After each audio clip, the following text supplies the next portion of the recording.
Buenas tardes, vamos a empezar la clase de hoy, que es el enfoque del síndrome motor, que es uno de los síndromes más frecuentes en este capítulo de neurología en la práctica clínica. Empecemos. Y lo vamos a hacer de manera práctica, como una especie de desarrollo de un algoritmo. Lo primero que tenemos que hacer es hacer el enfoque del síndrome motor, diferenciar entre un síndrome piramidal versus un síndrome extrapiramidal. Piramidal, pero de primera neurona, porque en ambos hay aumento del tono muscular, hipertonía. En un síndrome piramidal de primera neurona tendremos lo que se llama una hipertonía elástica, que se conoce como espasticidad. En cambio, en el extrapiramidal, ejemplo, en enfermedad de Parkinson, tendremos la rigidez. La rigidez es la hipertonía plástica. ¿Cómo diferenciar entre espasticidad y rigidez? En base a algunos signos que son clásicos. Para espasticidad tenemos el signo de la navaja suiza, como están viendo en la figura. En este caso, si vemos el texto, veamos un poquito el texto, en este caso es un paciente que tiene la extremidad hipertónica. Al hacer un movimiento pasivo, sea de flexión o extensión, notamos una resistencia. Pero al porfiar, cuando el examinador porfía, se puede extender totalmente o casi totalmente o flexionar casi totalmente, como si fuera una navaja suiza. De ahí el nombre que le han puesto. En cambio, en la hipertonía plástica, que se conoce como rigidez, tenemos el famoso signo de la rueda dentada. Al hacer un movimiento pasivo, por ejemplo, en las muñecas, hay una resistencia que cede a sacudidas, simulando la sensación que se tiene de la liberación sucesiva de las muescas de una rueda dentada. Bien, eso es lo primero. Empezando nuestro enfoque diagnóstico. Saber reconocer un síndrome piramidal de primera neurona, donde hay espasticidad, y diferenciarlo de un síndrome extrapiramidal, donde hay rigidez. Porque en el piramidal de segunda neurona, ustedes saben, más bien lo que vamos a encontrar es flacidez. Aquí tenemos lo que sería, cortito, el signo de la rueda, perdón, el signo de la navaja suiza. Se porfía y se logra extender la extremidad inferior. Y luego, en el siguiente microvideo, el signo de la rueda dentada. Se flexiona o se hace una flexión dorsal de la mano y uno tiene la sensación del movimiento de una rueda dentada. Porque la resistencia, como decía el texto, cede a sacudidas. Esto es algo característico del compromiso extrapiramidal. Continuamos.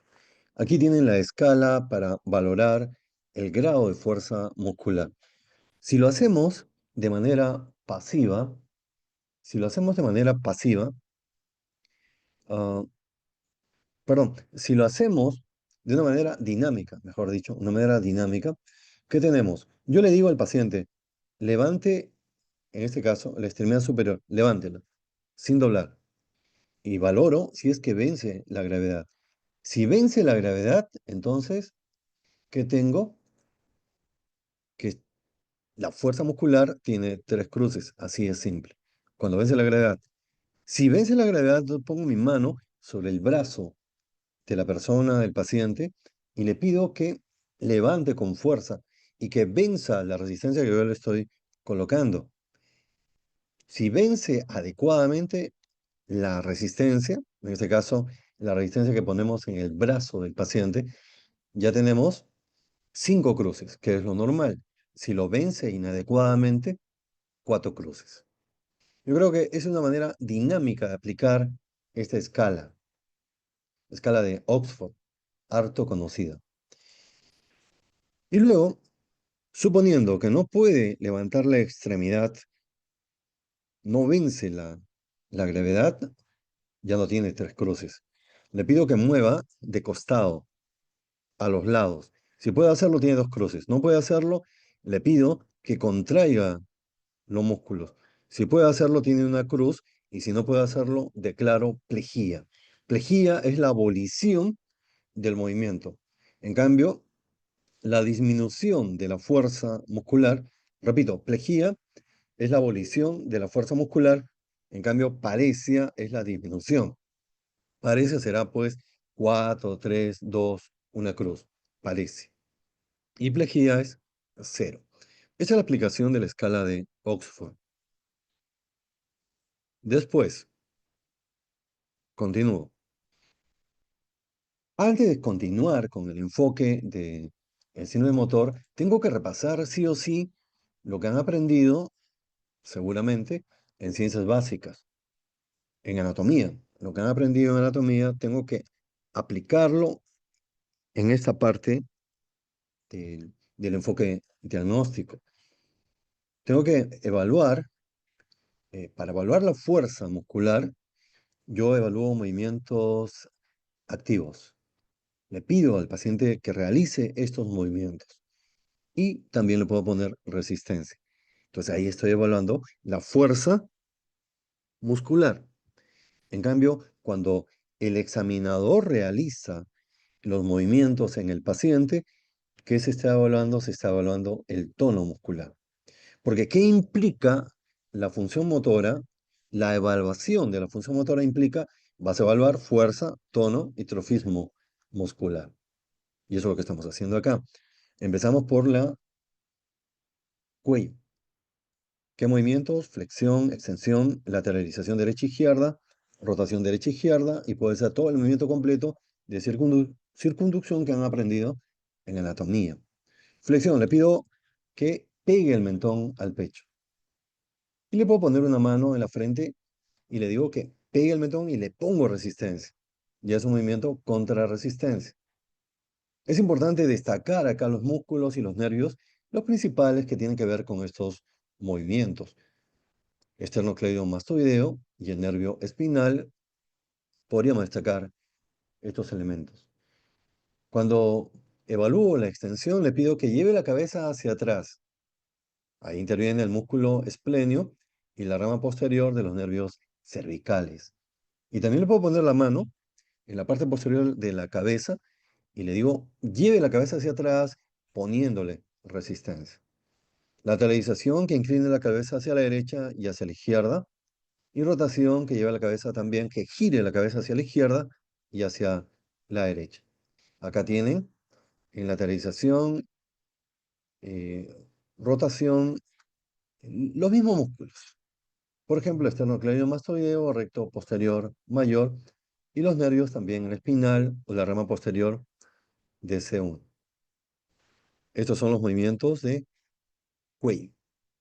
Luego, ya seguimos bajando a extremidades superiores. Y en extremidades superiores empezamos con movimientos de los hombros. ¿Qué movimientos tenemos? Flexión, extensión, abducción, aducción, rotación interna, rotación externa. Así que repasamos cada uno de estos movimientos. Repasemos cada uno de estos movimientos. Flexión, le pido que levante la extremidad superior, por ejemplo, que la levante. Eso es flexión. ¿Qué músculo? Deltoides y qué nervio circunflejo. Que lleve la extremidad superior hacia atrás. Ahí tienen el pectoral mayor y pectoral menor, y como nervios el torácico anterior mayor y menor. Otros movimientos. Abducción. Hay varias maneras de hacerlo, pero vamos a seguir lo que dice acá la foto. Elevar los brazos en el plano coronal. Está abduciendo los hombros. Y aducción, que pegue los brazos al cuerpo. Eso sería una aducción, que está acá con los puntos, eh, la línea punteada. Después, rotación interna y rotación externa. Rotación interna, el dorso de la mano en la espalda. Es como si dijéramos, rásquese la espalda. Entonces hay rotación interna. Y cuando rotación externa puede ser, tóquese la nuca con las dos manos. Podría ser de otra manera.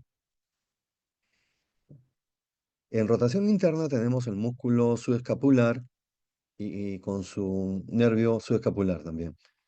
Y en rotación externa, infraespinoso y el supraescapular como nervio.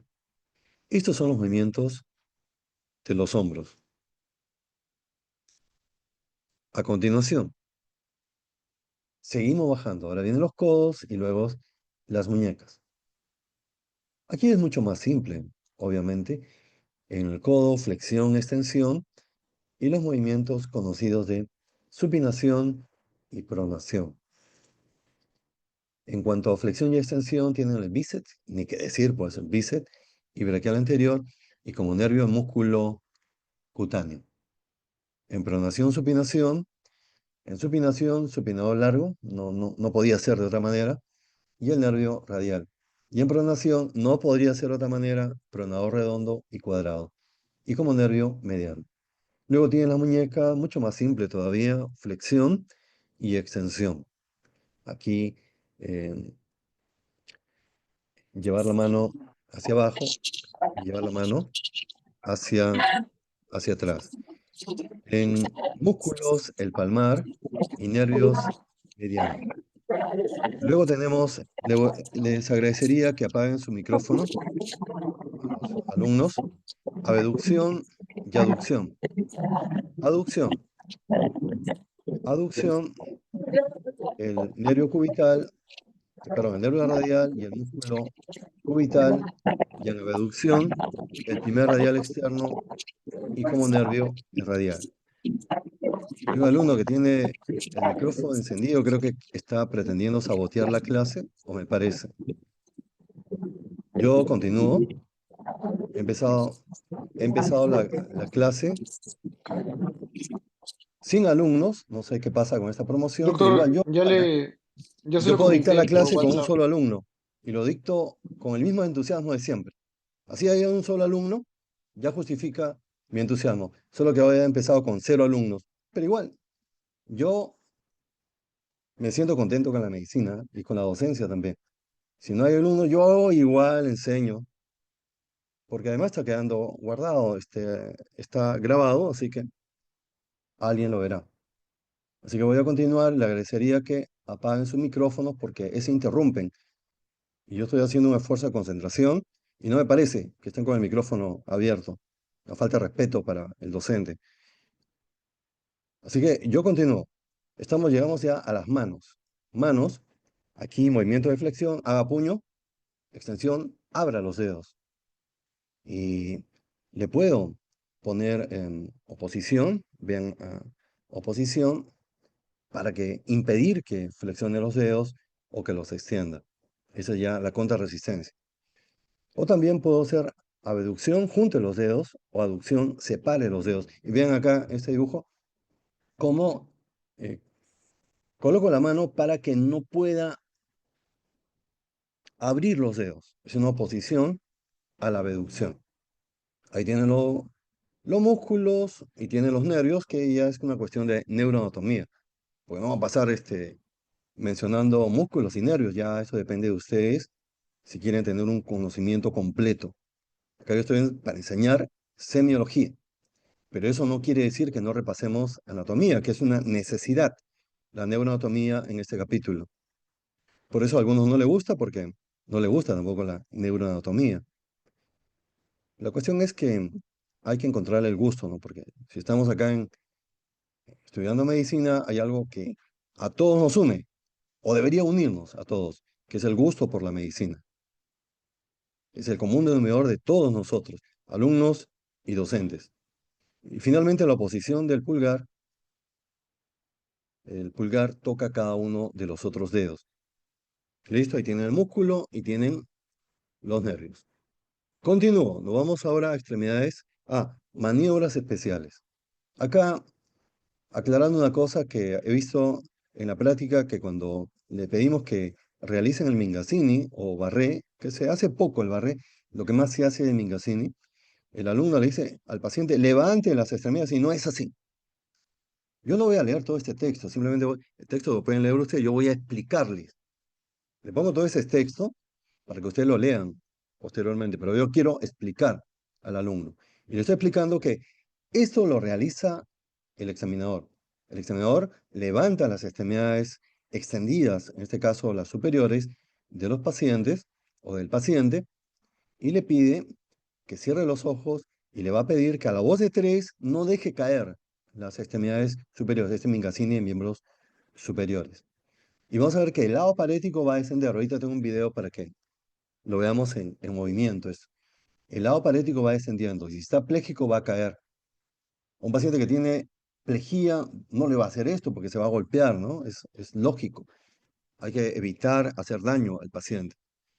Si tiene plejía, ya pues asumo que Mingazzini es positivo, no le voy a hacer esto. Eso se hace cuando el paciente tiene paresia. Ahora bien, puede ser que las extremidades no desciendan, pero podría ser positivo de todas maneras, y eso está acá en el texto. Entonces lo que tú tienes que ver es si el paciente flexiona los dedos, porque el paciente flexiona los dedos es positivo de todas maneras. Barré es básicamente lo mismo, solo que las palmas están una frente a la otra y la respuesta es la misma. Evaluación de la fuerza distal. Tenemos la prensión en dos dedos del paciente, o mejor dicho, le presentas dos dedos al paciente para que te los presione, como están viendo acá en la foto. Presióname los dos dedos y no dejes que yo los retire. Cuando hay paresia, el paciente no puede presionar adecuadamente, no tiene fuerza, y podemos sacar fácilmente los dos dedos. Y prensa que te jale los cuatro dedos es la maniobra de la prensa. Con eso evaluamos la fuerza distal. Tengo acá un video. Es imposible para mí, compañeros, para los pocos que están acá, es imposible. Y eso a mí me disgusta demasiado. Incluso en las teorías, ya que los alumnos tiren la toalla, los alumnos quemen sus velas, ya en el penúltimo capítulo ya están quemando sus velas y estén más interesados en sobrevivir. Y yo no quisiera eso, que un alumno de esta facultad, de la Ricardo Palma, solamente se dedique a sobrevivir. El alumno debería destacar, el alumno debería evolucionar favorablemente, dominar ya lo que está haciendo, empezar a dominar la medicina. Y eso es lo que no veo. Y eso es lo de todos los años. Incluso si esta clase fuera presencial, tendría solamente unos pocos alumnos nada más. Eso es muy lamentable, realmente. Yo no sé cuándo terminará eso. No sé, la esperanza de la nueva promoción va a cambiar la nueva promoción, pero es lo mismo. Es lo mismo. Y tal es así que a veces he tenido que hacer un examen más difícil, donde la mayoría salen jalados, y eso es lo que me están obligando a mí, a hacer un examen más difícil, un examen donde se piensa. A mí no me interesa mucho la memoria, por si acaso. Hay alumnos que piensan que uno va a tomar de memoria, incluso lanzan su bibliografía, a cuestionar, porque la bibliografía tal contradice la respuesta del examen. Eso a mí no me interesa.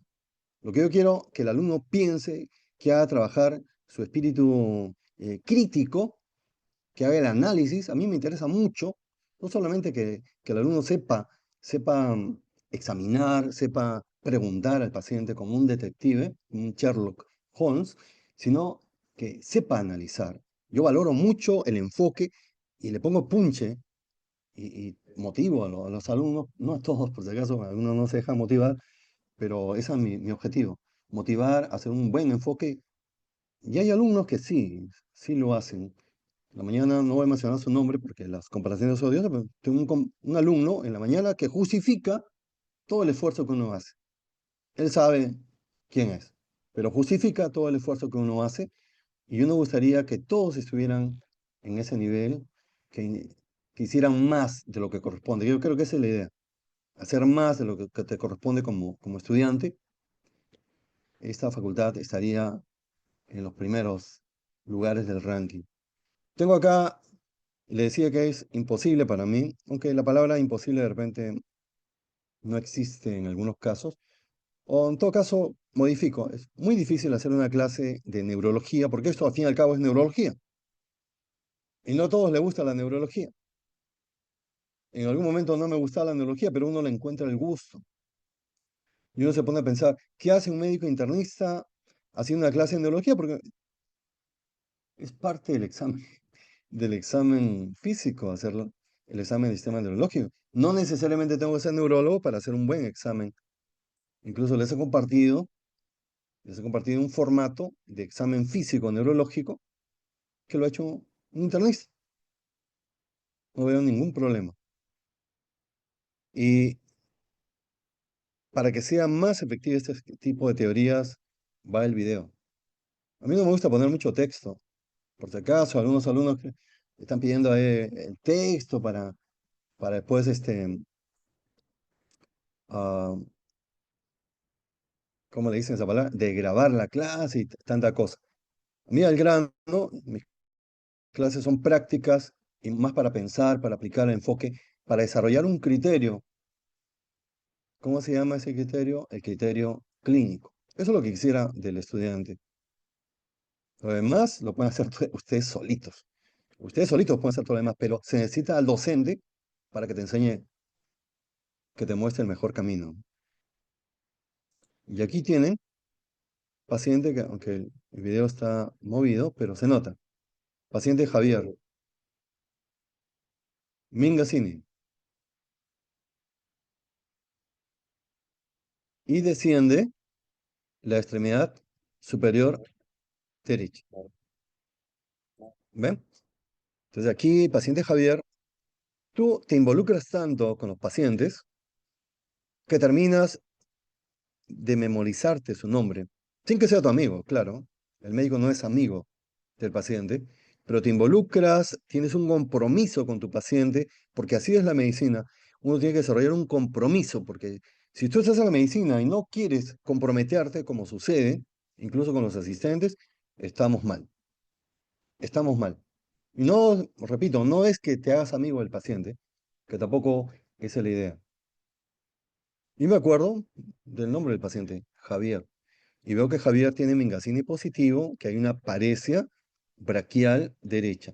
Ahora van a hacer barré.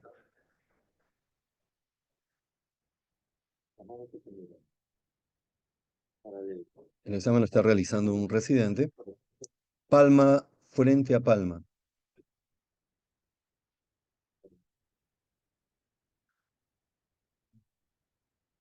Esto es barré. Que cierre los ojos y a la voz de tres se sueltan las extremidades superiores.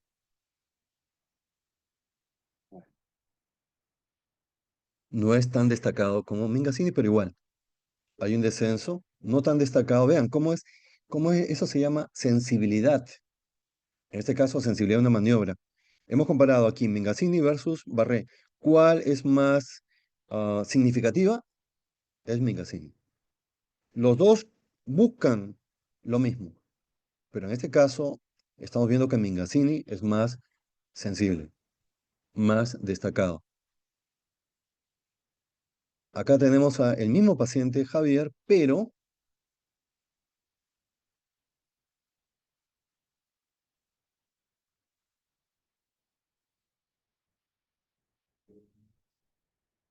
se metió el duende.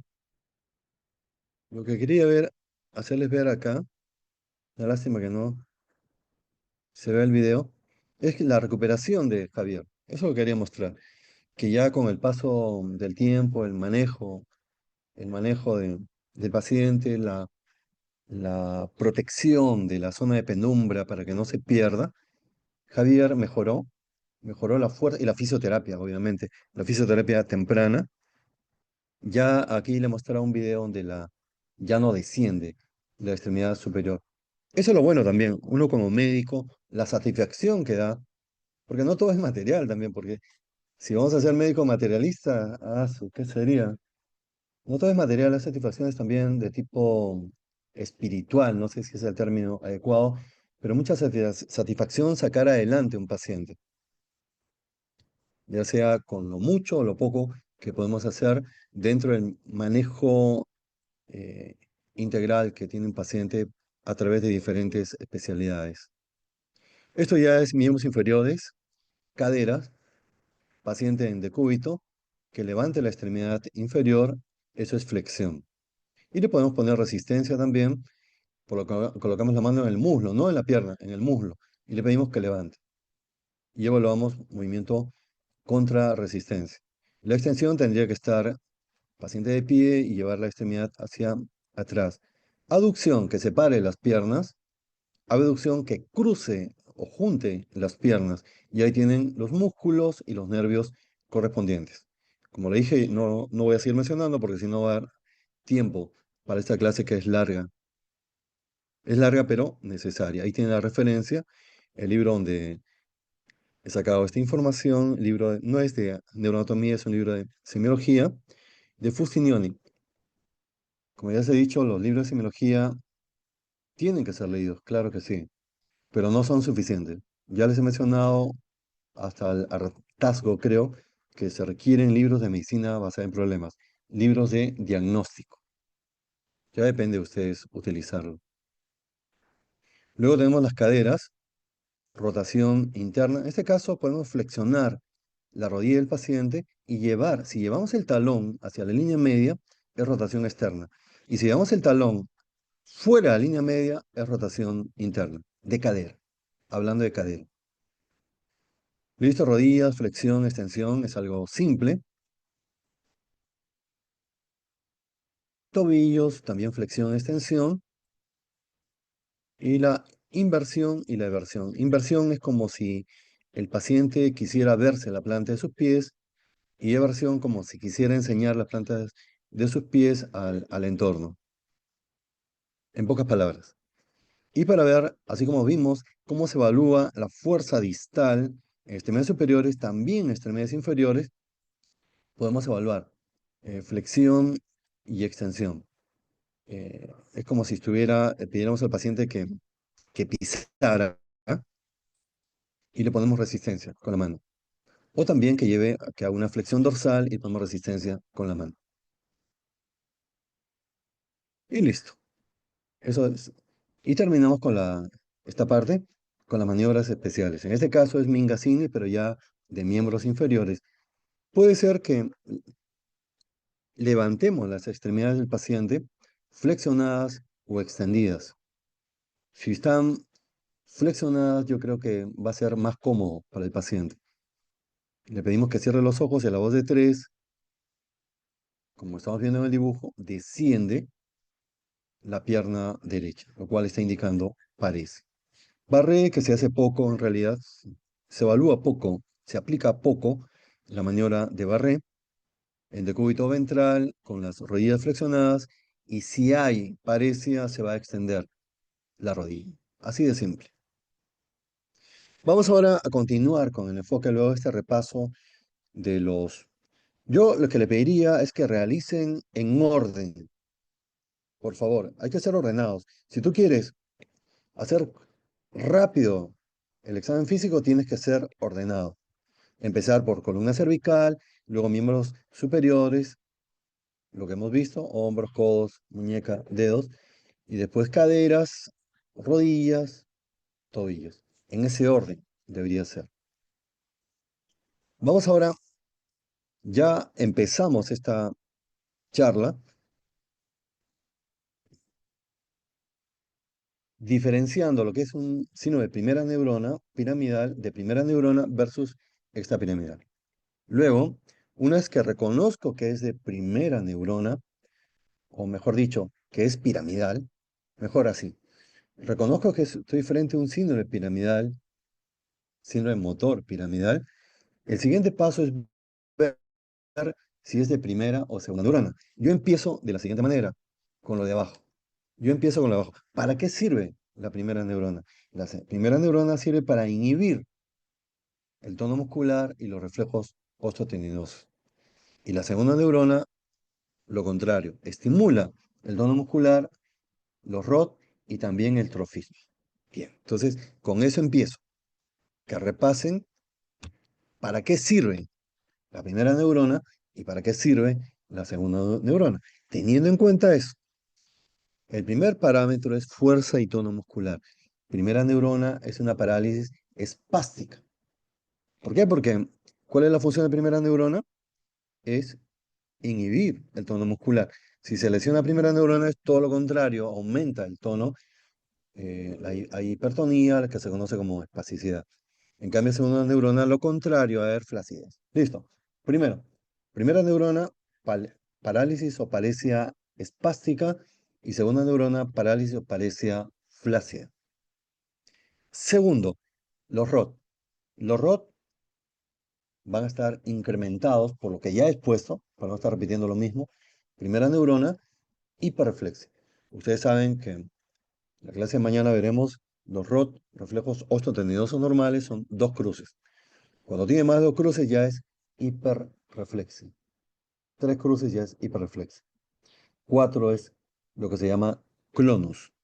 En cambio, según una neurona va a haber una hipo o arreflexia. El trofismo muscular. El trofismo muscular, la masa muscular, va a estar normal, primera neurona, al inicio. Luego ya con el tiempo, si es que no se hace fisioterapia, si no hay fisioterapia, entonces ya el trofismo va a estar disminuido, pero al inicio no. En cambio, segunda neurona sí, al inicio está comprometido el trofismo, a ver, hipotrofia o atrofia muscular. Las fasciculaciones, estos movimientos anormales solamente se dan en segunda neurona, y el signo cardinal que está en la franja amarilla, el signo cardinal de primera neurona es Babinski, el famoso signo de Babinski, que no se dice positivo, se dice presente, y eso se la dejo a ustedes, que piensen, mediten, ¿por qué no es adecuado decir Babinski positivo? Sino lo correcto es decir Babinski presente, eso ya para ustedes. Hay que pensar y llegar incluso a la respuesta sin haber leído. Es lo más impresionante, eso es inteligencia pura. Sin haber leído, yo llego a la respuesta. Hay alumnos que lo hacen, y yo me quedo gratamente sorprendido con alumnos que no han leído. Al inicio me dicen, no, no sé. Y yo le digo, no, sí sabes, piensa, piensa. Y el alumno empieza a pensar, agarra confianza en sí mismo y mediante un razonamiento puro llega a la respuesta. ¡Qué magnífico! Eso es inteligencia pura. Babinski presente, primera neurona, y Babinski ausente, segunda neurona. Pero Babinski no aparece desde el primer día. Babinski aparece a partir del cuarto o quinto día. Ojo, ojo. Babinski es un signo que es normal en los bebitos. Y es normal hasta año, año y medio. Ya es anormal en un adulto. Pero, repito, Babinski no aparece el primer día. Ahora, ustedes ven este cuadrito que lo pueden encontrar en cualquier libro. Y hablando de libros, un solo libro es insuficiente, alumnos. Un solo libro es insuficiente. Así que acostúmbrense a revisar varios libros. Es lo mejor. Es el mejor consejo que le puedo dar a ustedes. Utilizar varios libros. Eso, utilizar un solo libro es lo peor que pueden hacer. Se están limitando. Y yo no quisiera tener alumnos limitados. Un alumno tiene que ser libre, libre. No solamente tener una zona de confort, un solo libro y se acabó. No. Acuérdense eso. Pueden tomar o no mi consejo, pero igual yo se los doy. Yo decía que esto lo pueden encontrar en cualquier libro. Al parecer se ve bonito. Ah, esto de primera neurona. Ah, primera columna. Ah, ya, segunda columna. Esta es segunda neurona. Ah, ya. Qué fácil es reconocer primera neurona. Qué fácil reconocer un síndrome de segunda. Y no es así. En la práctica no es tan fácil como se ve aquí. ¿Por qué? Porque la medicina es dinámica. ¿De acuerdo? Si comparar la medicina no es una foto. La medicina es un video. Eso es lo que se me ha ocurrido a mí. La medicina es un video. Me explico de la siguiente manera, pero antes tengo que darle una información. La causa más frecuente de síndrome de primera neurona es La causa vascular, los famosos eventos cerebrovasculares, sobre todo el isquémico, 80%, y hemorrágico, el otro 20%. De hablar. ¿Cuál es la causa más frecuente de lesión de primera neurona? Infarto cerebral. Y por trombosis, que es lo más frecuente, siendo el factor de riesgo principal la conocida hipertensión esencial, mal controlada, por cierto. Bueno, el dato que quiero darle es que un infarto cerebral que produce lesión de la primera neurona, al inicio, en la primera semana, no va a haber parálisis espástica. La parálisis es flácida. Al inicio no va a haber hiperreflexia, va a haber hiporreflexia. O sea, en otras palabras, el infarto cerebral en la primera semana, ¿qué va a simular? Va a simular un síndrome de segunda neurona. Si estuviéramos en una clase presencial,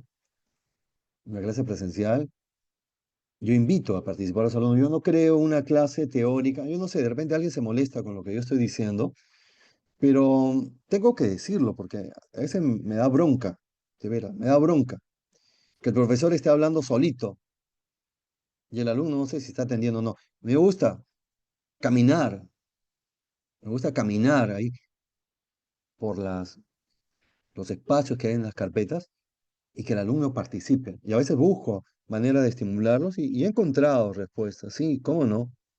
En esta facultad he encontrado respuestas, más en unas promociones que en otras. Y a veces me quedo gratamente impresionado como unas promociones donde hay una participación activa. Claro que puede ser, pero lo que si quisiera que esto eh, tuviera una mística de que el alumno de Ricardo Palma es participativo, que el alumno de Ricardo Palma no tiene miedo de participar, no tiene miedo de equivocarse. Como decían algunos profesores, ahora como estudiante no tengas miedo de equivocarte, ten miedo de equivocarte cuando seas ya médico. Pero inclusive yo diría, ni de médico hay que tener miedo de equivocarse, porque tampoco somos perfectos, ¿no? Y tampoco en la medicina todo es 100%, ¿no? En la medicina hay consenso y también hay recomendaciones que no son de consenso, que son controversiales y es propio de la medicina y que hace apasionante esta carrera. Así que, como no voy a participar, yo mismo lo voy a decir.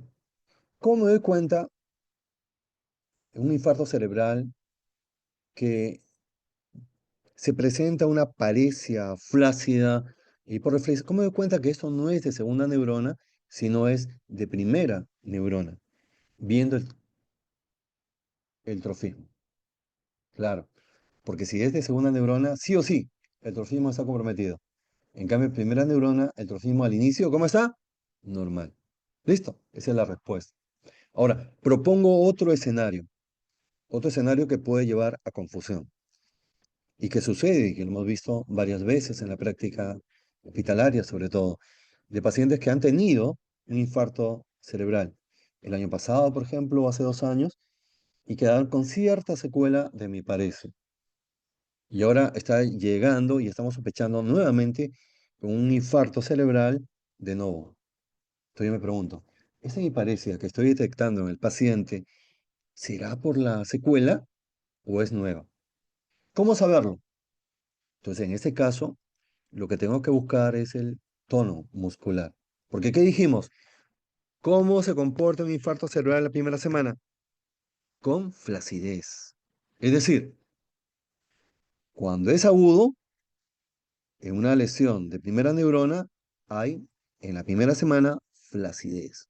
O sea, si esa hemiparesia de tu paciente va con flacidez, ten por seguro que eso es agudo.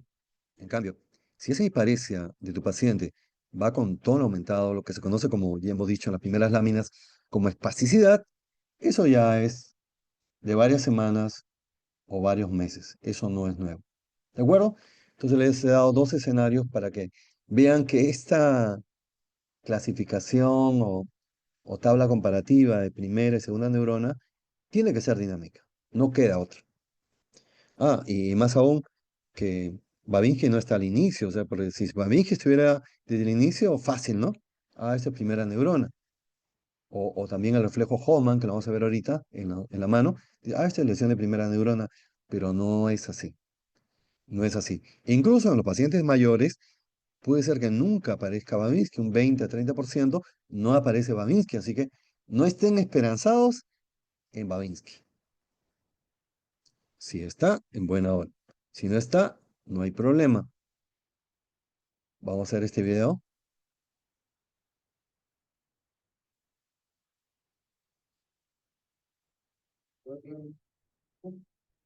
El paciente, creo que es justo, un paciente con hemorragia cerebral. Está buscando el Babinski, ¿sí? ¿Ven? Está Babinski presente. Bueno, aunque se defiende, pero Babinski está presente.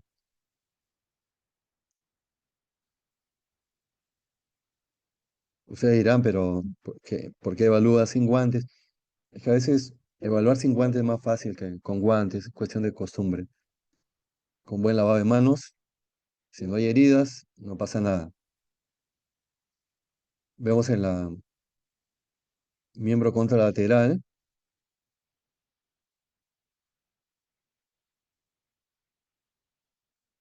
el déficit motor es izquierdo.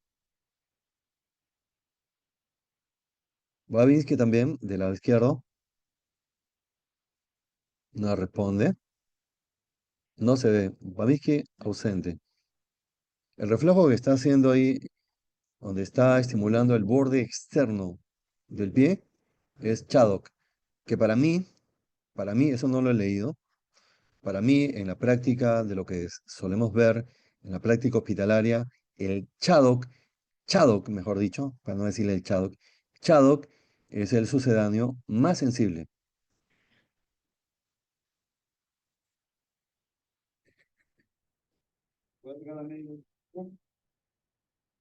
Voy a avanzar.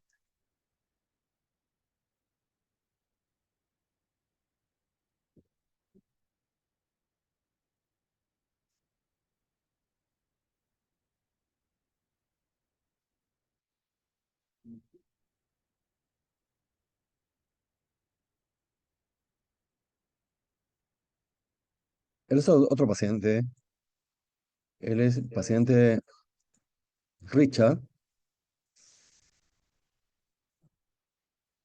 No he editado, no he editado porque a veces algunos se escandalizan y dicen, pero ¿por qué no ha tapado los ojos del paciente? No, no lo he hecho porque en neurología es necesario ver, comprenderán, ¿no? Necesito ver la facies del paciente y es una colaboración porque esto va para estudiantes, esto no es que esté publicando para público general, no, esto es para estudiantes de medicina. Siempre haciendo esa declaración porque a veces hay críticas de alguna persona. Bueno, estamos viendo, el paciente Richard es un paciente con una hemorragia cerebral. Voy a seguir avanzando. Bien, bien. Están viendo, creo que lo avanzo un poquito más.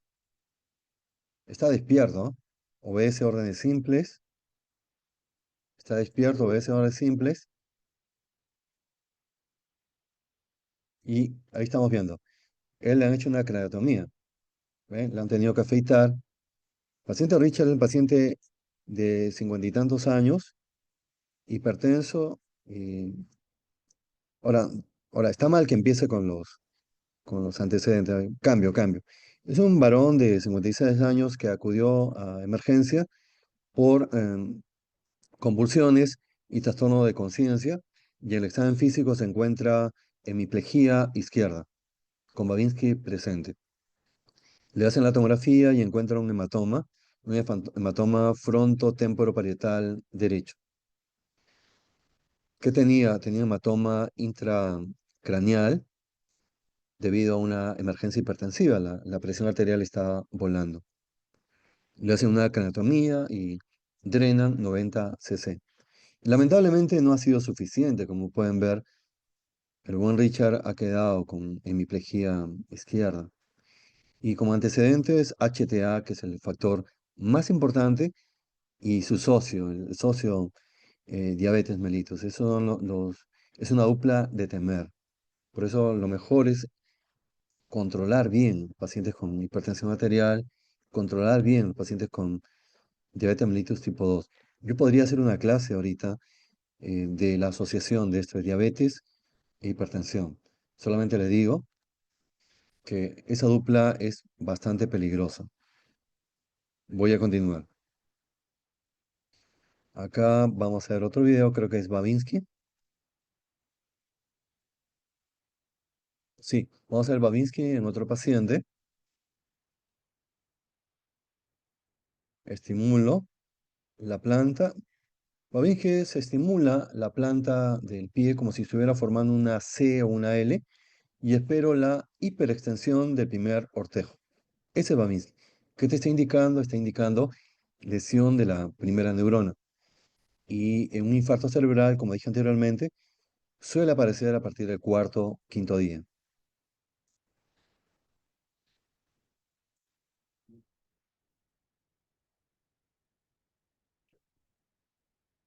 Aquí vamos a aprovechar para ver los sucedáneos, o sea, los equivalentes de Babinski. Ya.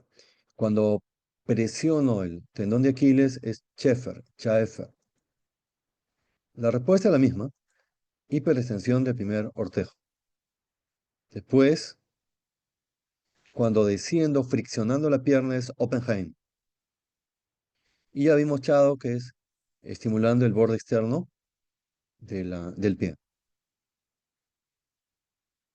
Y Gordon es cuando presionamos la pantorrilla. Repito, sucedáneos de Babinski, Chaddock, estimulando con la llave o el mango, el martillo, el borde externo del pie. Chaddock. Cuando presiono el tendón de Aquiles, Schaeffer. Cuando fricciono la pierna de arriba hacia abajo, es Oppenheim. Y finalmente, cuando presiono la pantorrilla, es Gordon. De los cuatro, en la práctica, lo que le puedo comunicar, que es el más sensible, es Chaddock. Vamos a ver ahora acá que estuvimos viendo con los compañeros del grupo en la mañana el signo de Hoffman. Vamos a como pellizcar o presionar el dedo medio distalmente y observamos como respuesta a la flexión del pulgar.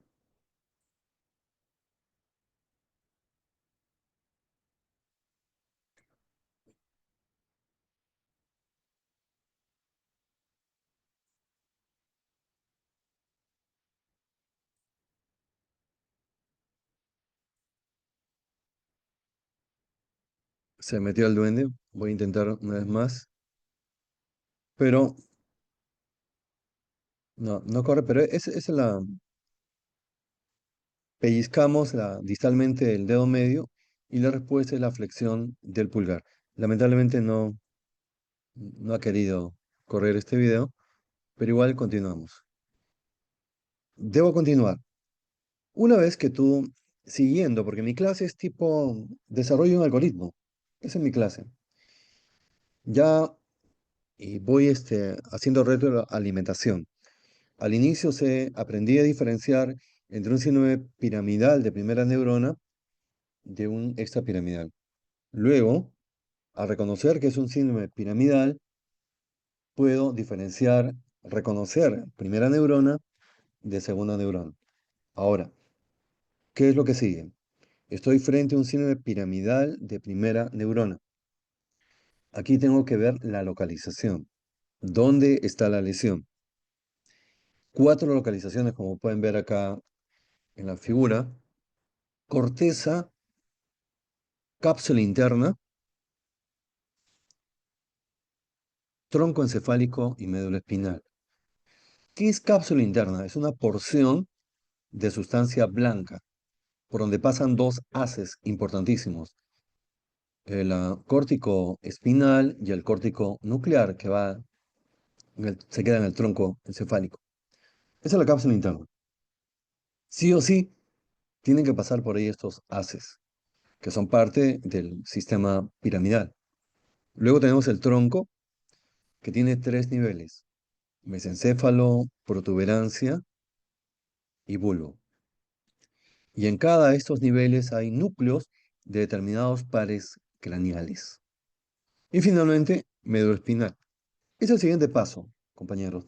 Que ustedes sepan aprender a determinar dónde está la lesión. Por ahí vi un libro la vez pasada escrito por un neurólogo que se llamaba, o se llama, mejor dicho, ¿dónde está la lesión? Que es la pregunta que se hacen siempre, o casi siempre, los neurólogos. ¿Dónde está la lesión? Inicialmente desde el punto de vista clínico y luego ya a través de las imágenes radiológicas. Esa es una pregunta para matizar cuál de los siguientes es signo de lesión de neurona motora superior o primera neurona, que hemos dicho es Babinski, es el signo cardinal. Todo lo demás que vemos, hipotonía, reflexia, atrofias de segunda neurona y ataxia, depende, puede ser vestibular, propioceptivo o cerebeloso. Vamos ahora, aquí voy a hacer un versus, un mano a mano, de la lesión de corteza, que es cortical, versus la cápsula interna, que es capsular. Lo primero, acá los dibujos ayudan muchísimo. Como dice el doctor Pérez Alvela, que el cerebro recuerda mejor las imágenes más que los textos. De ahí que ustedes, mejor que yo, saben que ustedes estudian con esquemas, no estudian con textos. Porque si estudian con textos van a demorar demasiado. Así que empecemos. ¿Qué estoy viendo acá? Lo que está sombreado de color rojo es el déficit motor. Estoy viendo que si la lesión está en la corteza, es cortical, el déficit motor es en parte de mi cuerpo. A diferencia de cápsula interna, que hemos dicho que es cápsula interna, el déficit motor está en todo el hemicuerpo. Es la primera diferencia. Luego, obviamente, si es cápsula interna, va a haber un déficit motor, perdón, un déficit cognitivo. Por supuesto, pues, ¿no? Va a haber una alteración de alguna de las funciones cerebrales superiores, empezando por el lenguaje, la memoria, etcétera, etcétera. O sea, el paciente tendrá dificultad para comunicarse, una fascia de expresión, en la fascia de Broca, el lóbulo frontal, o hablará como si hubiera tomado grandes cantidades de alcohol. Tendrá disartria. En ambos, tanto en corteza como en cápsula interna, va a haber hipoestesia. En el lado parético también va a estar disminuida la sensibilidad. Eso se llama hipoestesia. Hipoestesia contralateral en ambas. Tienen de común. Pero hay algo que distingue también a la cápsula, son movimientos anormales. Hemicorea, hemivalismo. Esto ya vimos que es la cápsula interna. Yo quiero ir a un video acá. Este video les preguntaría si les parece mi Corea mi balismo, pero no podemos demorar. Yo mismo tengo que contestar. Puede ser que no corra ese video, no sería el colmo, pero tendría que ir a mi archivo porque tiene que correr este video. Así que permítame ir a mi archivo un ratito. Sí, voy a mi archivo y le voy a mostrar,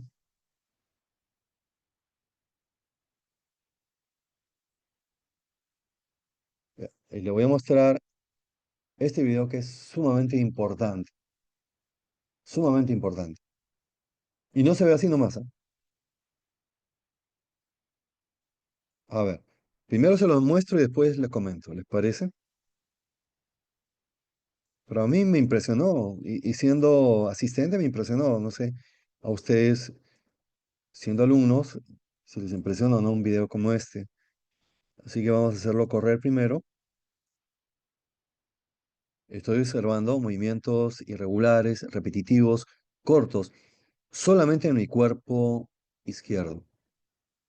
Solamente en mi cuerpo izquierdo. Ya. Eso lo primero. Paso, luego le voy nuevamente a mostrar este video, pero quiero comentar así rapidito nada más, que es una mujer de 60 y tantos años y que acude precisamente por estos movimientos involuntarios que aparecen de manera o que se desencadenan de manera brusca, con cierta confusión mental. Y como antecedente de importancia, diabetes mellitus tipo 2. Así que llega a emergencia del hospital 2 de mayo, le hacen un dosaje de glucosa con el glucómetro y tenía 300 y pico. Le hacen el AGA, cuerpos cetónicos, negativo. No era una crisis hiperglicémica, era una diabetes mellitus descompensada, sí. Le hacen una tomografía y que encuentran edema en cápsula interna derecha, o sea, contralateral. Manejan la hiperglicemia, corrigen la hiperglicemia con insulina y la buena novedad es que en el transcurso de 12 a 18 horas remite esos movimientos involuntarios. Vemos nuevamente el video, movimientos cortos, repetitivos, involuntarios, desorganizados, aunque hay algunos movimientos del brazo y miembro superior que son largos. Pero finalmente, ¿cuál es el diagnóstico? Por problema, que es una hemicorea. La paciente acude al hospital o la llevan al hospital por hemicorea, una hemicorea transitoria. Y esto está reportado buscando la bibliografía. Hemos visto varios casos que han reportado, el título es hemicorea transitoria por hiperglicemia. Ya que se debe a edema. Se debe a edema por efecto osmótico de la misma hiperglicemia. En este caso, edema a nivel de la cápsula interna derecha. De repente en algún momento pueden ver un caso similar. Pero alguno de ustedes podría decir, pero un momento, ¿y por qué no es un TIA? Y TIA es un accidente isquémico transitorio. No es TIA porque para que sea TIA, accidente isquémico transitorio, efectivamente tiene que remitir la clínica neurológica, pero no debe haber lesión ni alteración en las imágenes radiológicas, llámese tomografía o resonancia magnética. Y la paciente sí tenía edema capsular derecho. Por lo tanto, no era un TIA. ¿De acuerdo? Así que tengo que regresar al PPT para poder continuar la clase, que no es muy corta, que digamos. Ya. Entonces, este es un reporte, por ejemplo. Este es un reporte que hemos encontrado de mi Corea por hiperglicemia. También hemos encontrado uno interesante, un reporte de caso en argentino, donde incluso dan hipótesis de por qué se presenta. Reportes hay. Uno más sería el del 2 de mayo. La lesión del subtálamo se manifiesta por, ¿qué hemos dicho? Hemivalismo. Y no hay nada más que decir. Aquí, en poco que se ha desorganizado, pero en una hemiplegia facio-brachiocural izquierda, ¿verdad? Como el dibujo del paciente. ¿Qué tiene el paciente? En la parte sombreada tiene una hemiplegia facio-brachiocural. Y te dicen, ¿dónde se localiza la lesión? Por lo que ya hemos estado viendo. Ya se reconocer una lesión cortical clínicamente, ya se reconocer una lesión capsular clínicamente. Y por lo que he aprendido, ya puedo dar la respuesta. Y como ya les he aconsejado a ustedes o no, la mejor manera de prepararse para los exámenes de NAN o recetado médico es sin ver las alternativas. Santo Dios, no vean las alternativas. Es el mejor entrenamiento para el cerebro. Nos han metido ya de décadas anteriores a estar a expensas de alternativas y eso lo han hecho, y eso viene de los norteamericanos. Estar a expensas de alternativas no debe ser así.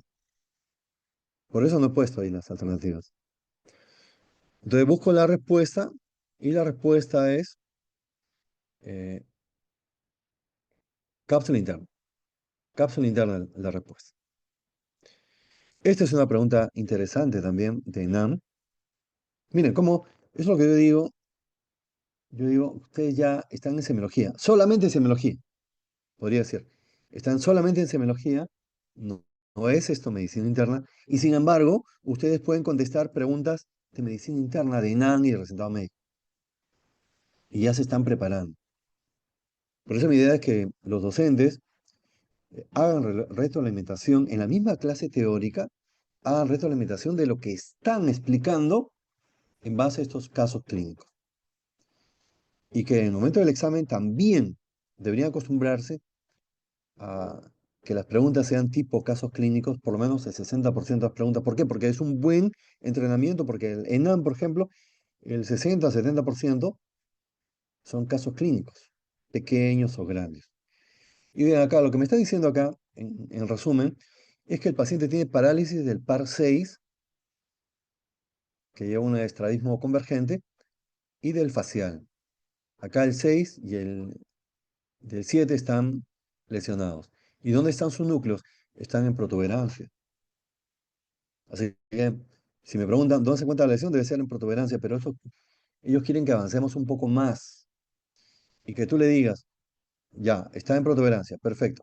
Pero a nivel de protuberancia con mesencéfalo, o sea, en punto mesencefálico, o a nivel de protuberancia y bulbo protuberancial. Y la respuesta es la última.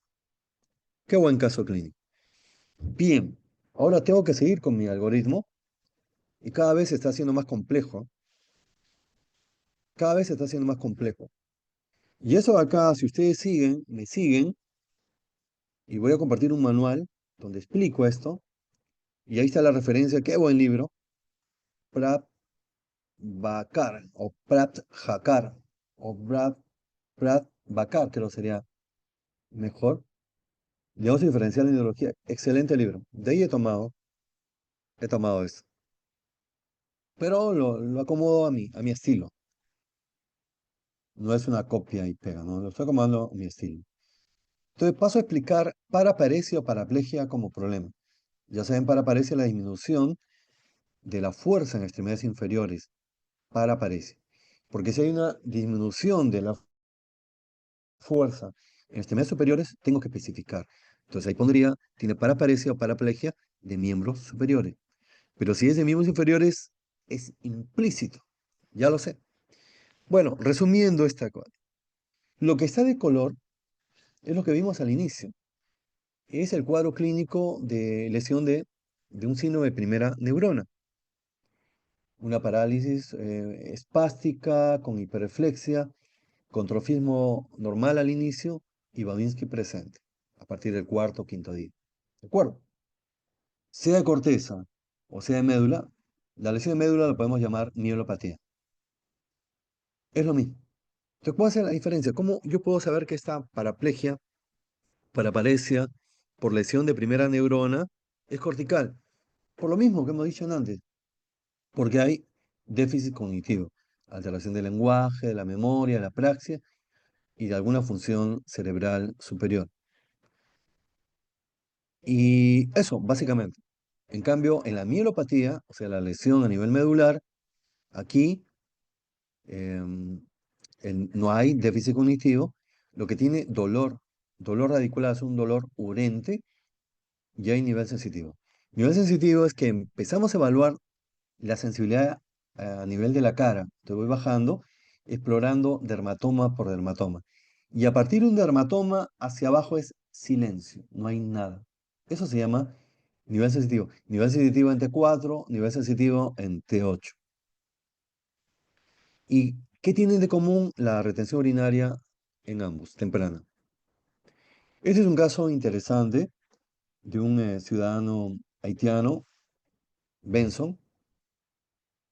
Eh, Todavía nos comunicamos por WhatsApp con Benson, procuro ayudarlo cada vez que yo pueda, porque ha quedado ya parapléjico, el buen Benson ha quedado parapléjico. ¿Y qué pasó con Benson? Miren, esto de acá, un buen día o un mal día, Benson, un joven de 32 años, de raza negra, sonidista, trabaja en discotecas, un buen día siente hormigueo en las extremidades inferiores hormigueo y con cierto dolor. Cuando ustedes vean un paciente que tiene hormigueo, esto puede ser parestesia. Pero si tiene hormigueo con dolor, eso ya es disestesia, por si acaso. ¿Y qué nota? Nota que tiene vesículas. Vesículas de una base eritematosa, vesículas dolorosas, agrupadas, y que van ascendiendo de manera como una franja en la cara interna de la extremidad inferior. Eso, ustedes saben de repente que eso es igual a herpes zóster. Y herpes zóster es la infección por el virus de varicela zóster. Todos los que han tenido, o los que hemos tenido varicela, tenemos riesgo de desarrollar herpes zóster cuando hay un bajón de las defensas. Así que, primer diagnóstico de Benson, infección por virus de varicela zóster, herpes zóster, que le estaba produciendo una neuropatía. Claro, por eso la parestesia, por eso la disestesis. Pero no quedó ahí. Al poco tiempo, al día siguiente ya presenta debilidad de la pierna o el miembro inferior donde estaban las lesiones y al otro día ya de la otra extremidad inferior y desarrolla una paraparesia y rápidamente una paraplegia. Y en el examen que va a ver ahorita es una paraplegia flácida con arreflexia, o sea, como un cuadro de segunda neurona. Y ven el trofismo disminuido. Así que el diagnóstico hasta ahí de Benson es una mielopatía aguda, inflamatoria aguda, por compromiso de segunda neurona, pero primera neurona porque también hizo retención urinaria. Voy a entrar al archivo para ver porque tiene que ver esta imagen de Benson.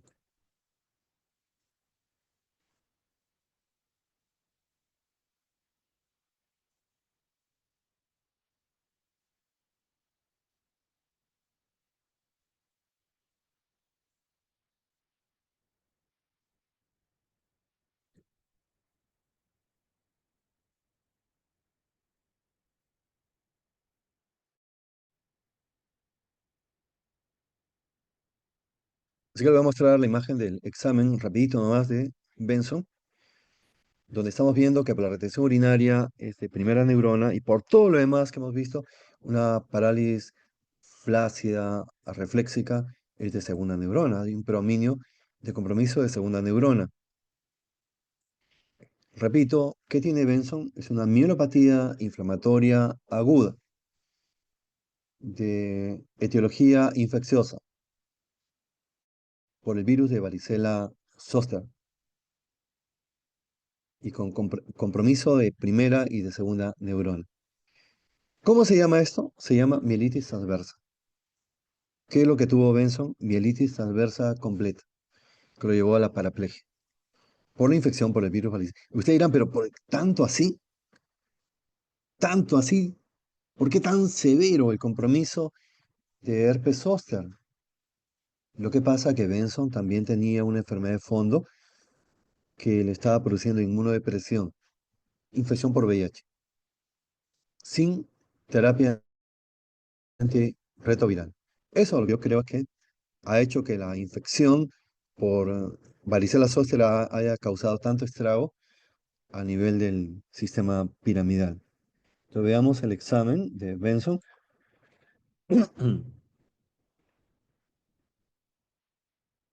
Se estaba buscando a Babinski, que es ausente. Se observa unas extremidades con hipotrofia muscular.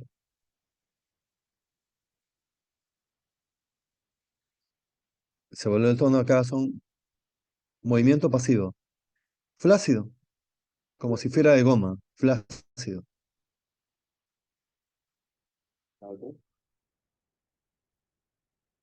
También flácido. Parálisis flácida. Babinski ausente. Con reflejos ausentes. Arreflex. Babinski ausente. Listo. Entonces ya vieron un caso de mielitis transversa de paciente Benson. Pero yo les pido que ustedes como estudiantes y cuando lleguen al internado, tienen que expresarse adecuadamente y decir el problema. Identificar, no, de frente no pongan mielitis transversa, por favor. Pongan, identifiquen el problema y delimítenlo. ¿Han identificado un problema? ¿Cuál? La paraparesia, ¿no? La paraplegia. Paraplegia en este caso, que es por una mielopatía. Mielopatía inflamatoria, ¿no? Ah, aguda, de etiología infecciosa por infección de virus varicela zoster. Eso sería. ¿Cómo deberían hacerlo? Así. Eh, repito entonces. ¿El problema cuál es? Paraplegia. Muy bien. Paraplegia flácida con arreflexia y con hipotrofia muscular. Ese es el problema. Lo estoy delimitando. Deberían poner ahí. Ese es mi diagnóstico de síndrome o problema, como quieras llamarlo. Y es más, eso me da pie para plantear otro problema ya más específico, que es una mielopatía aguda inflamatoria de etiología infecciosa. ¿Y eso cómo se llama? Mielitis transversa. ¿Y cuál es el agente infeccioso? Virus varicela zoster y también es sospechoso el virus, el VIH. Listo. Entonces ya les he presentado, para que no se olviden, paraplegia. El enfoque de diagnóstico de paraplegia, que no es cualquier cosa, ¿no? Y eso lo debe hacer un clínico, médico internista, eso, no solamente un neurólogo. Si piensan que esto solamente lo hacen neurólogos, están muy equivocados. Esto lo puede hacer un clínico. Y yo se lo estoy demostrando. Así que continúo. Si esto fuera de segunda neurona, porque puede ser también la paraplegia o paraparesia de segunda neurona, también puede ser, ¿no? Tengo acá dos localizaciones. Que el compromiso sea en asa anterior o que sea en nervio periférico, una polineuropatía. Lo demás es diagnóstico diferencial. Y lo que está de color es el cuadro característico de segunda neurona. Como dijimos, ya, es una parálisis flácida con arreflexia o hiporreflexia, atrofia o hipotrofia muscular desde el inicio y Babinski ausente. O sea, si es de asa anterior o de nervio periférico, va a tener lo mismo, pero hay una pequeña diferencia, que el déficit motor de asa anterior es más proximal y de polineuropatía, obviamente, polineuropatía es distal, es algo característico de polineuropatía. Todo lo demás es lo mismo. ¿Qué otra diferencia? Que cuando es de asa anterior va a haber dolor radicular, tipo urente. Y en ambos va a haber hipoestesia distal. Y no hay retención urinaria, como sí hemos visto, cuando es compromiso de primera neurona.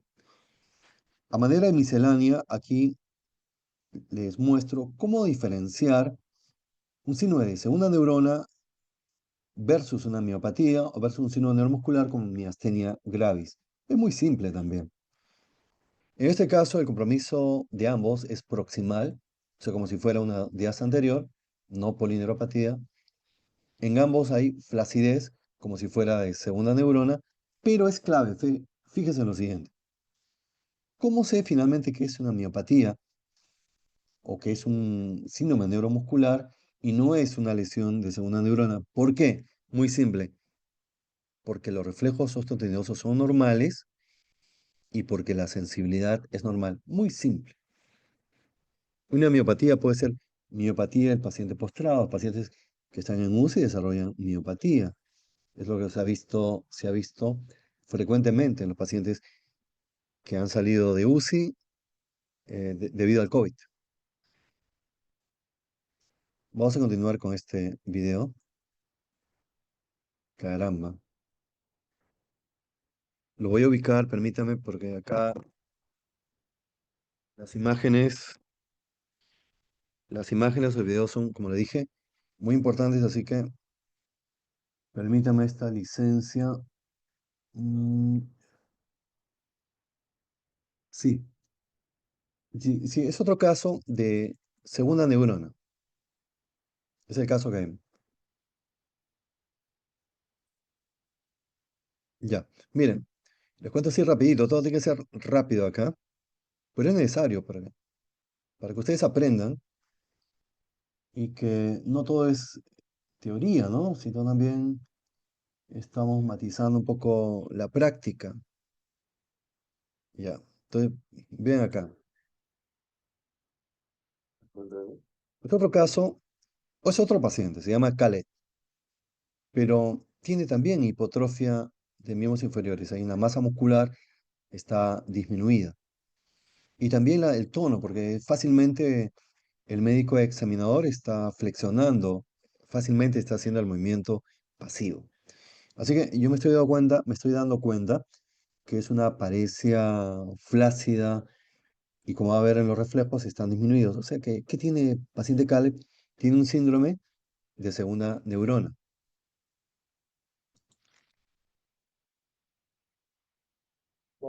Doctor, no se ve nada en su pantalla, se ve como negro.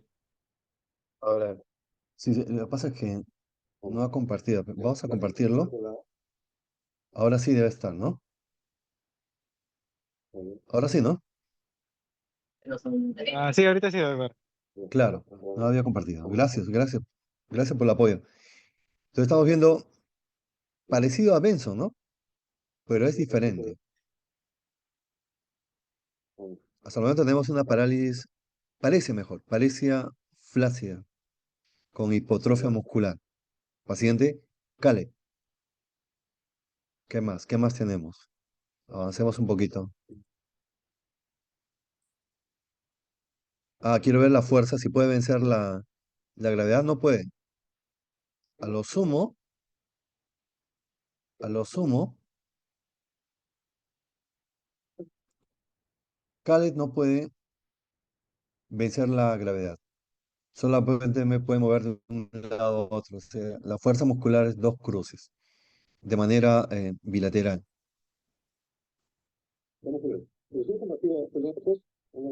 Solamente puede doblar el extremidad inferior. Listo. Le cuento un poquito entonces. Le cuento un poquito del paciente Khaled. Khaled es un paciente como tantos que tuvo infección por SARS-CoV-2. Ha sido en la primera o segunda ola, no recuerdo bien, 2020 o 2021. Y manejo ambulatorio. No necesitó oxígeno. En ese entonces había médicos que se organizan y ven una oportunidad de negocio, ¿no? Es un negocio de atender pacientes COVID, pero también, lógicamente, que se exponían, pues claro, una con otra. Pero al fin y al cabo era una oportunidad de negocio. Se formaron incluso empresas. Entonces un médico lo atiende a Caleb em, y sale adelante Caleb. Se siente mejor, ya no tiene fiebre, síntomas generales. Pero, ¿qué nota? Debilidad y parestesias en extremidades inferiores. Lo consulta el médico y él le dice, no, no, no, es parte de la convalecencia. Debo entender que el médico intuía que Caleb estaba haciendo una miopatía, la miopatía que le estaba conversando. Pero no, no era una miopatía. Esto fue avanzando al punto que ya no podía caminar. Y el médico estaba cansado ya de él.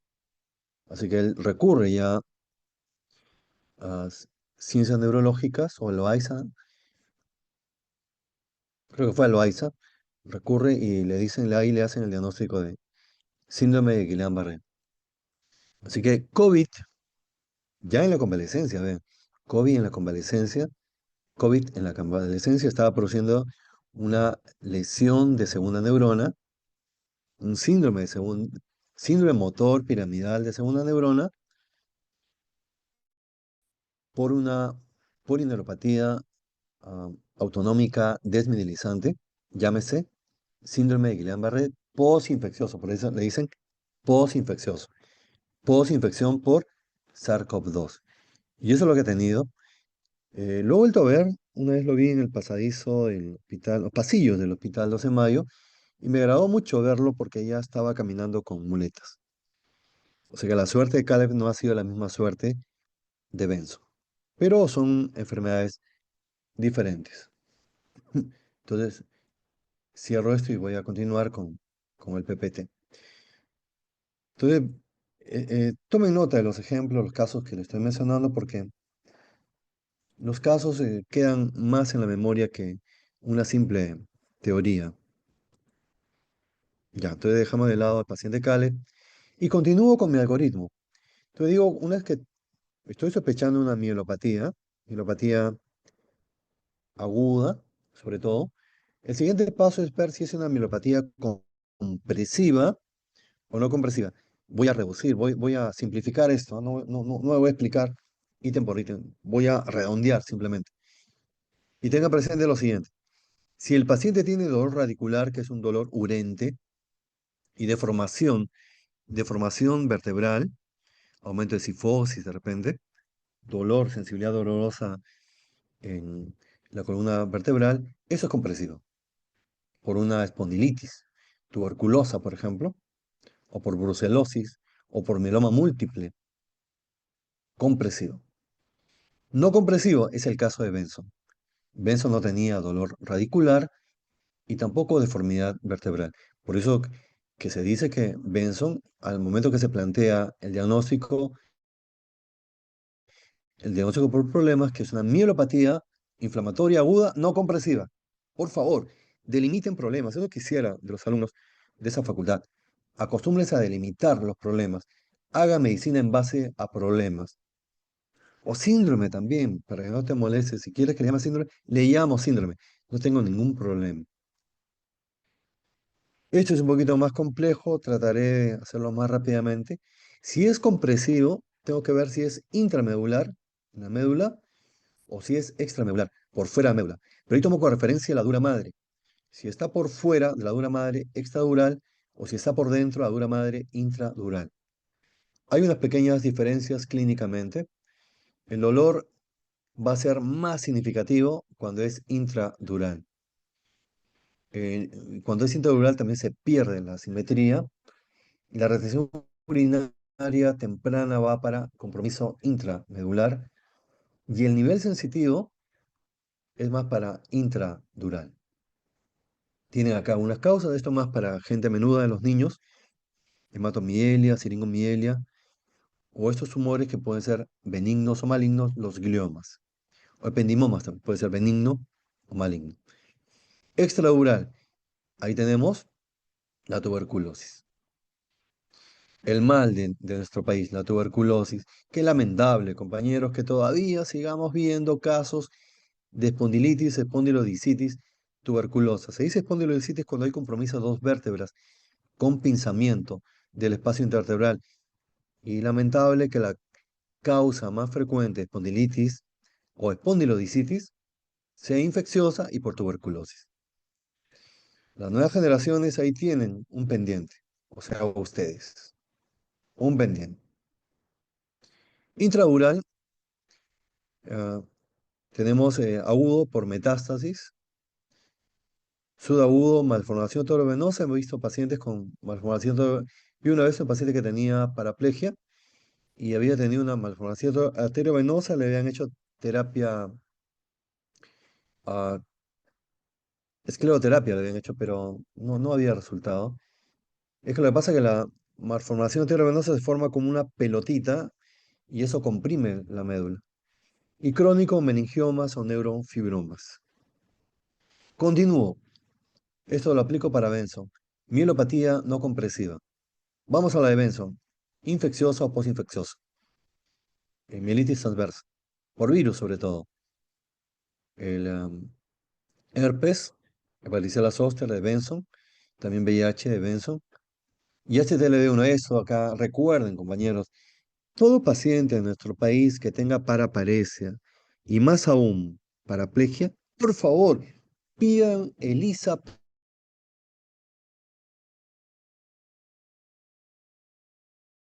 para HTLV1 y B2. Sur. Todos deben tener Serología para HTLV1, ELISA. Después, TBC también, tuberculosis y sífilis. Y luego tenemos las desmineralizantes como Guillain-Barré, esclerosis múltiple. Las metabólicas, mención aparte, la deficiencia de vitamina B12, que lleva a una anemia megaloblástica. Tengan mucho cuidado con la... Todo paciente con paraparesia, paraplegia, pedirle dosaje B12. ¿Por qué? Porque la deficiencia de B12 puede dar a una complicación que se llama degeneración combinada subaguda, que lleva, increíble, lleva a una desmineralización de la médula, o sea, al primer recuadro. De metabólica lleva desmineralización y eso lleva a paraplegia, paraparesia o tetraparesia. Y después ya vienen las demás, donde hay que destacar la autoinmune, como ya les he dicho varias veces, trabajo en una sala de mujeres, o sea, estoy acostumbrado a ver y reconocer LES. Y LES en unas formas clínicas, hemos hecho conjuntamente con un buen residente en neumología y un buen interno, una suerte de tenerlos, incluso con la ayuda, porque también se ponen al hombro. Los pacientes, los alumnos de Ricardo Palma, eso es un orgullo, que se pongan al hombro el paciente y colaboren y los evolucionamos y colaboran en la orientación. Eso me da mucho gusto, realmente. Y hemos hecho un diagnóstico de otro caso, él es de una paciente sin compromiso articular y cuyo único problema era que tenía la anemia, anemia por deficiencia de hierro sin pérdida, que inicialmente los hematólogos consideraron como una anemia hemolítica, pero no fue anemia hemolítica. Así que eso, de repente podríamos publicar ese caso publicable. Pero eso otra, de las grandes simuladores, quienes preguntan, ¿cuál es la gran simuladora de enfermedades no infecciosas? Es LES, LES. Y de las infecciosas, ¿cuál es el gran simulador? TBC. Pasemos ahora rápidamente a los síndromes vasculares, que son las etiologías más frecuentes, lesión de primera neurona, y luego terminemos rápidamente también. Disculpen la demora, pero creo, o la prolongación de esta clase, pero es necesario porque en una hora no puedo hacer esto. Em, a los que todavía me acompañan les agradezco, pero les va a servir. Estos datos generales que tienen que recordar, la, tenemos la, cuánto llega de la volemia al cerebro, 20%. El flujo sanguíneo cerebral, 50-55 mililitros por 100. ¿Cuándo ocurre la muerte? La apoptosis, cuando está por debajo de 10 mililitros por 100 gramos de tejido. Y muy importante la autorregulación cerebral, que va a depender del PAN.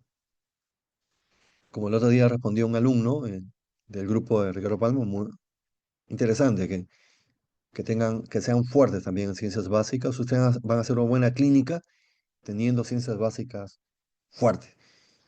De la presión de perfusión cerebral, me dijo que es igual a PAN menos la presión intracerebral. Muy bien. El sistema que más obstruye es el carotídeo. Cerebral media principalmente, luego cerebral anterior y cerebral posterior.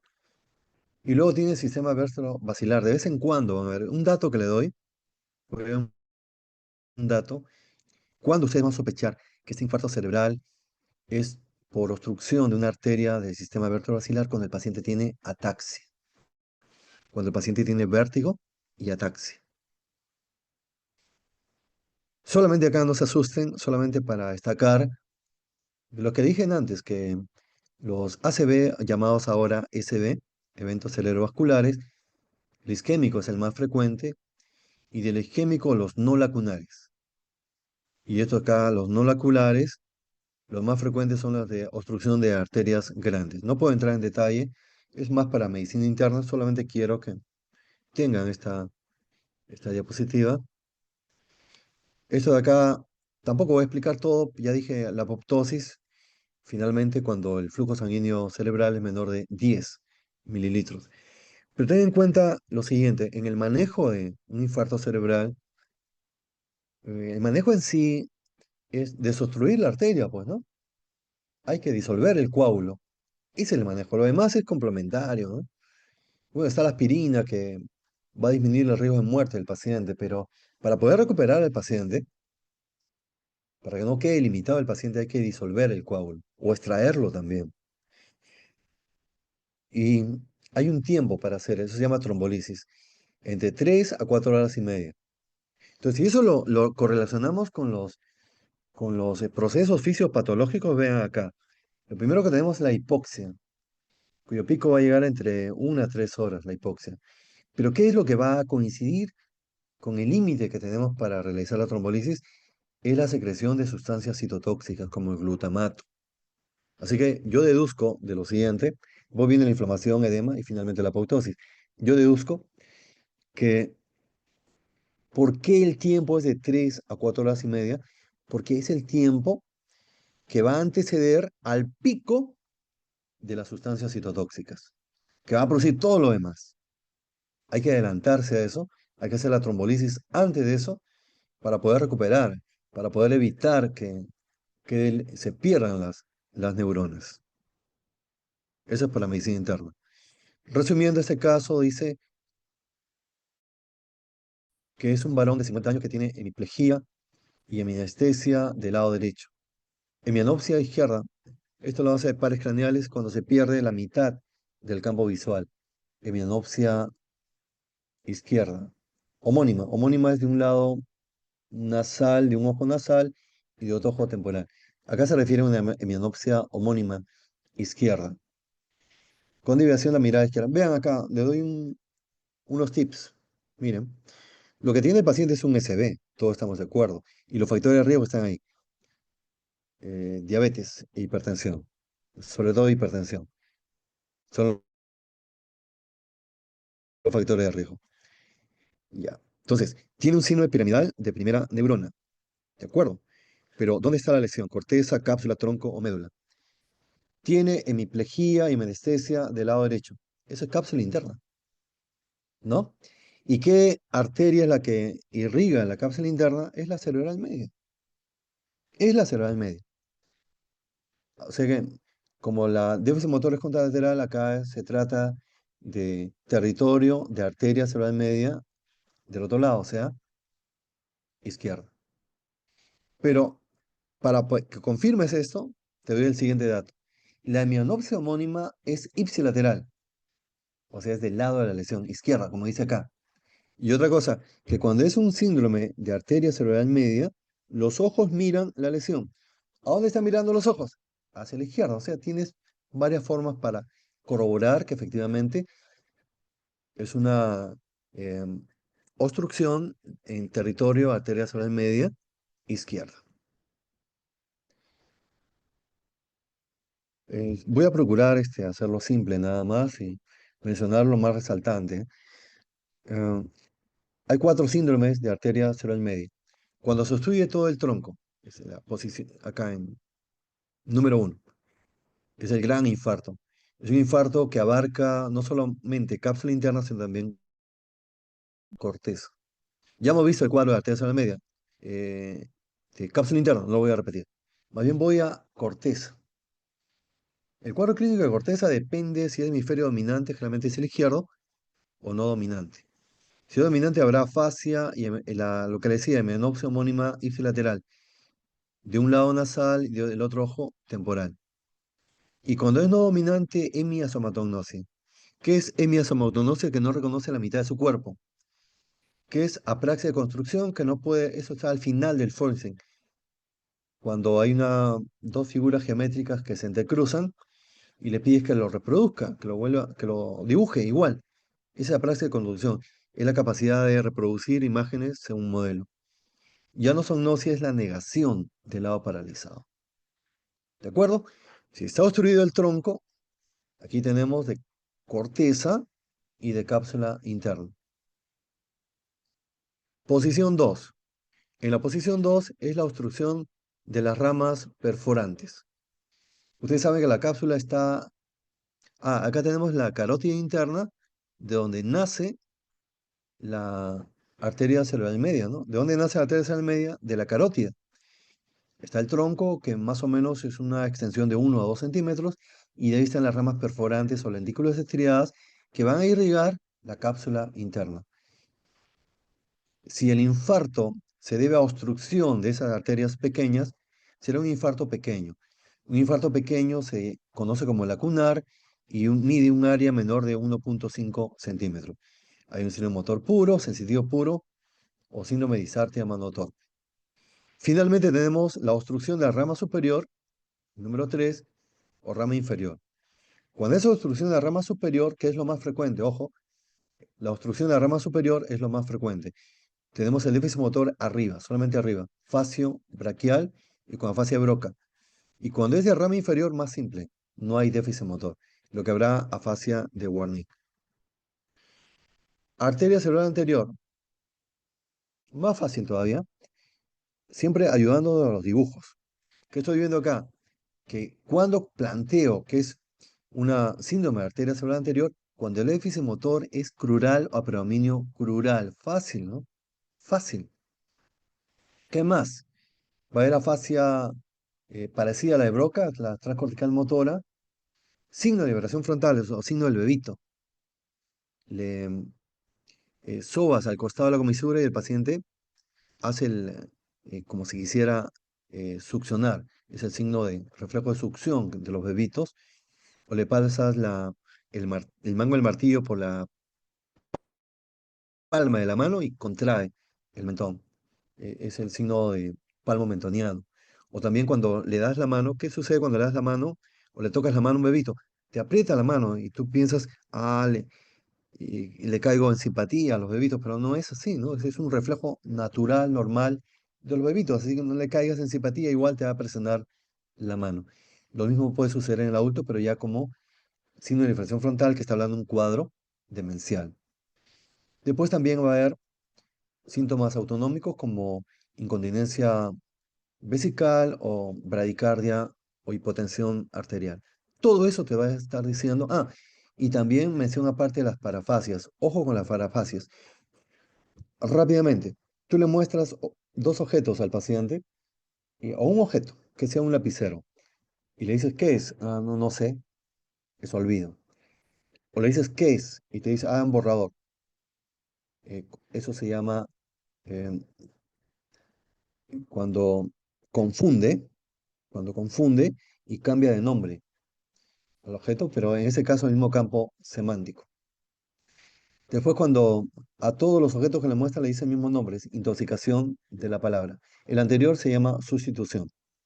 Olvido, sustitución, intoxicación y cuando inventa palabras, afasia. Todo eso es de arteria cerebral anterior. Posterior, también es fácil esto de posterior. Ah, lo primero, para que tú plantees que es de arteria cerebral posterior, fíjate que haya hemianopsia homónima, pero contralateral. A diferencia de la arteria cerebral anterior, ¿te acuerdas? Eso es ipsilateral. Cuando es de arteria cerebral posterior es contralateral. Empezamos por acá.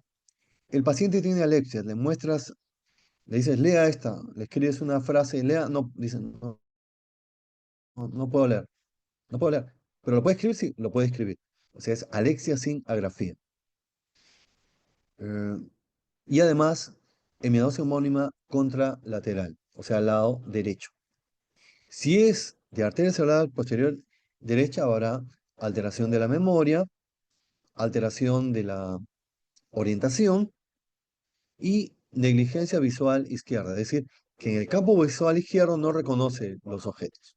Así que ya sabemos también reconocer síndrome de arteria cerebral media, síndrome de arteria cerebral anterior y síndrome de arteria cerebral posterior.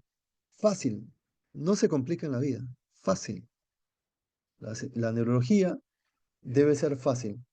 Acá, acá, no se nota, pero en realidad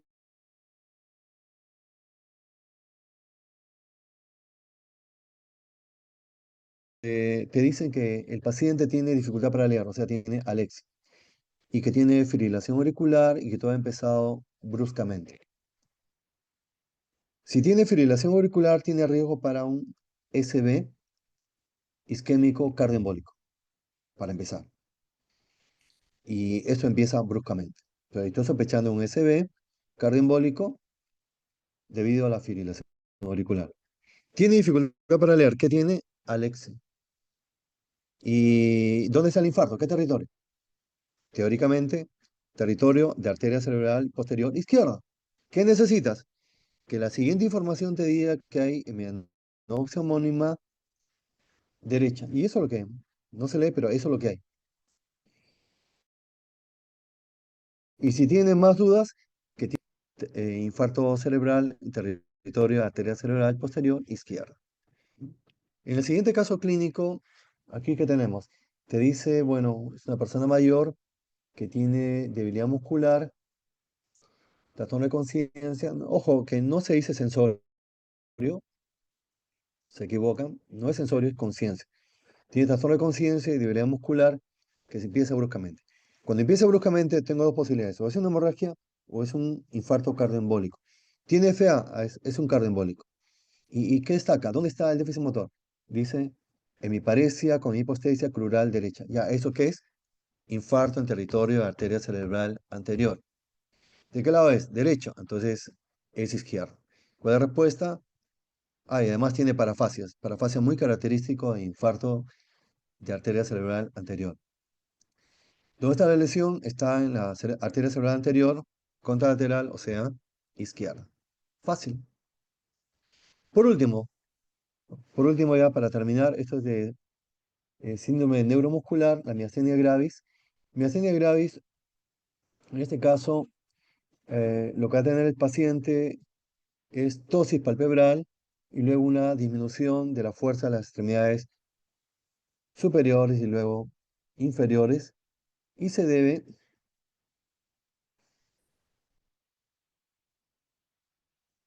a que se presentan anticuerpos contra los receptores de acetilcolina de la placa neuromuscular. La miastenia gravis también tiene relación con infecciones. Es una enfermedad autoinmune. No quiero entrar en más detalle. Y como es de placa neuromotora, ¿cómo estarán los reflejos? ¿Cómo estará la sensibilidad? Normal, normales. Aquí es un cuadro clínico que es para miastenia, veamos aquí. Tiene visión doble. ¿Qué piensas? O sea, diplopia. ¿Qué piensas de un paciente que tiene diplopia? Que tiene una parálisis de alguno de de los nervios oculomotores, ¿no? 3, 4, 6, eso es lo que pienso. Bien, tiene visión doble, luego tiene disfonía, tiene disfagia neuromotora, disnea, es decir, hay una debilidad de los músculos craneales. La miastenia gravis empieza, como dice acá, con debilidad de los músculos craneales. Tosis palpebral, diplopia, disfagia neuromotora, disfonía, disnea. Así empieza la miastenia gravis. Y otro detalle de la miastenia gravis es que aumenta con la actividad física. Igual acá, amanece sin molestias y luego progresan y se agravan durante el día. Y todo paciente con miastenia gravis tiene que buscarle un tumor mediastinal, que es el timoma. Y hablan acá que tiene una tumoración en mediastino anterior, que es el timoma. Bueno, respuesta a miastenia gravis, no hay tiempo para hacer diagnóstico diferencial. Y ya la última me parece Guillain-Barré. ¿Cómo resumo el cuadro de Guillain-Barré? Fácil. Es una parálisis flácida arrefléxica, o sea, de segunda neurona, ascendente. Por lo menos en el 75% de casos es ascendente. Y también es autoinmune, desmielinizante y sigue a una infección, es post-infecciosa. Puede ser también no asociada, puede ser por LES, por ejemplo, pero con mayor frecuencia es post-infeccioso. Y no sé si está acá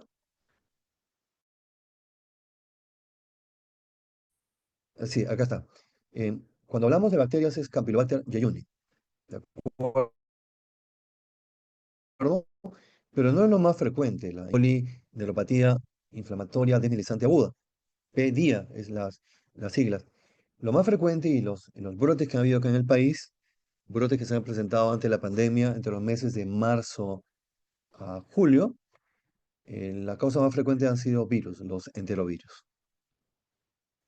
Y el resumen se debe a una ah, mimetismo molecular. Es decir, ¿qué significa esto? En este ejemplo tenemos la Campylobacter jejuni. Campylobacter jejuni tiene unos elementos antigénicos en su superficie. Se llaman epítopes. El LOS y LPS. LOS es lipo-oligosacáridos y LPS lipopolisacáridos. Bueno, que al ingresar, al invadir el Campylobacter, esta bacteria que produce infección intestinal, el organismo desarrolla anticuerpos contra el LOS y LPS. Pero lamentablemente hay un parecido, un ventarrón, pequeño ventarrón, entre el LOS y el LPS con la cubierta de los nervios, la mielina. Y eso se llama mimetismo molecular. Por eso, ataca a la bacteria, pero también ataca a la mielina produciendo desmielinización. En una parálisis arrefléxica ascendente a rápida progresión, es una polineuropatía inflamatoria desmielizante aguda, llámese Guillain-Barré. No hay tiempo para diagnóstico diferencial. Y les agradezco esta maratónica clase a los que todavía estaban conectados, pero le va a servir, estoy seguro que le va a servir esta clase, así que me despido, ojalá que, y ya me han Hasta luego, motivado doctor, para hacer, gracias. gracias, para hacer el examen un poquito más difícil para los que no piensan que esto es una broma.